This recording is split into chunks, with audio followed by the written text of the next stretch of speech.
Pinapaangat mo yung ratings ng inyong Pangulo sa pamamagitan ng inyong pagtatrabaho? Yang pagre-release ninyo?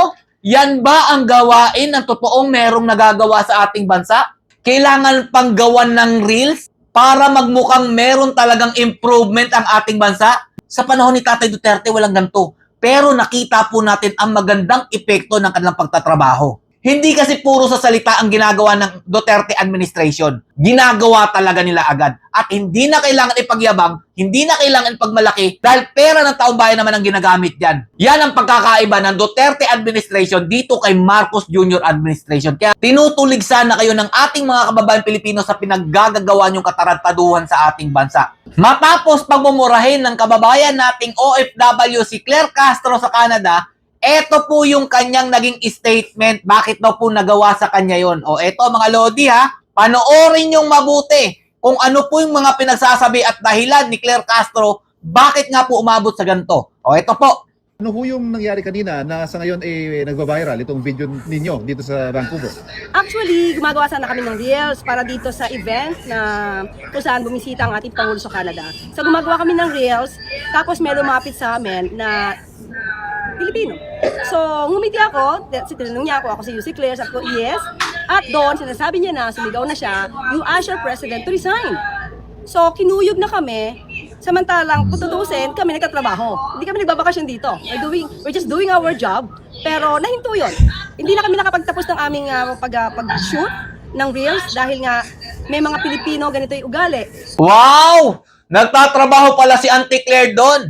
Gagawa daw po sila ng reels. Tapos bigla daw po may lumapit sa kanilang mga Pilipino at eto na nga daw pong nangyari, kinuyog daw po sila.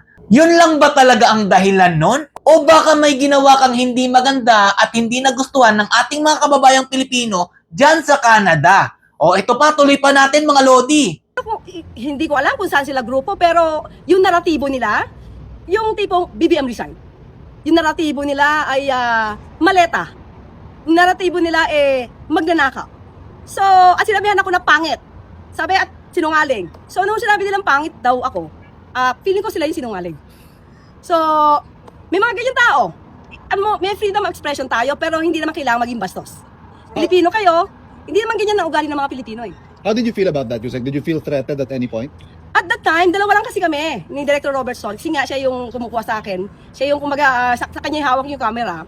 So, threatened. Siguro in a way, kasi dalawa lang kami. Hindi ko alam kung mananakit sila or what. Kasi parang, siguro yung grupo naman nila, parang kung sino man yung idolo nila, parang sanay sa violente. Yung pagiging violente. So, syempre hindi namin alam. Buti na lang, thank God, na pagtawid kasi namin, hindi namin alam na may mga police officers. So, pagtawid namin, so kinausap na namin sila. Kasi, sumusunod sila eh. Di ba? So, pero, I mean, kung ganyan talaga ang magiging ugali ng Pilipino, hindi kayo uunlad. So, kawawa pa rin kayo.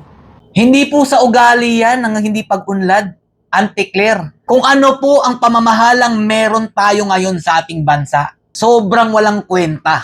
Kayo lang ang umuunlad, ang mga pumapanig sa maletagang. Tapos sinabihan mo pang bastos, itong mga kababayan natin Pilipino.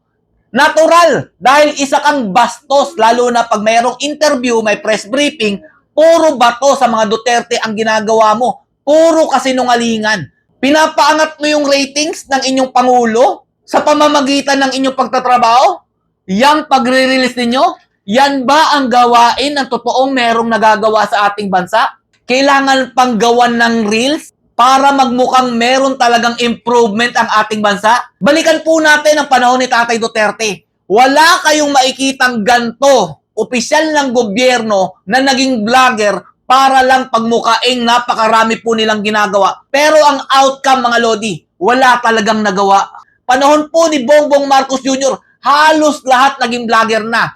Ombudsman, tagapagsalita ng Malacanang na si Claire Castro. Pati si PBBM na Pangulo ng ating bansa. Kailangan pa mag-hire ng editor para lang pagmukaing napakaganda ang kanilang mga ginagawa. Sa panahon ni Tatay Duterte, walang ganito. Pero nakita po natin ang magandang epekto ng kanilang pagtatrabaho. Hindi kasi puro sa salita ang ginagawa ng Duterte administration. Ginagawa talaga nila agad. At hindi na kailangan ipagyabang, hindi na kailangan ipagmalaki dahil pera ng taong bayan naman ang ginagamit dyan. Yan ang pagkakaiba ng Duterte administration dito kay Marcos Jr. administration. Kaya tinutulig sana kayo ng ating mga kababayan Pilipino sa pinaggagawa niyong katarantaduhan sa ating bansa. Kahit saang lugar kayo magpunta, meron kayong makikitang ganyan na hindi sumasang-ayon sa pamamahala ni Bongbong Marcos Jr. Eto ba yung pagtatrabaho na pinagyayabang ninyo?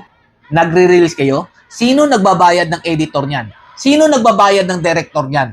Di ba? Pera ng taong bayan. Pero walang epekto yung ginagawa ninyo para umunlad ang ating bansa. Kayo na bahala kung maniniwala kayo na ganito nga po talaga ang punot dulo kung bakit sila pinagmumura dyan sa Canada.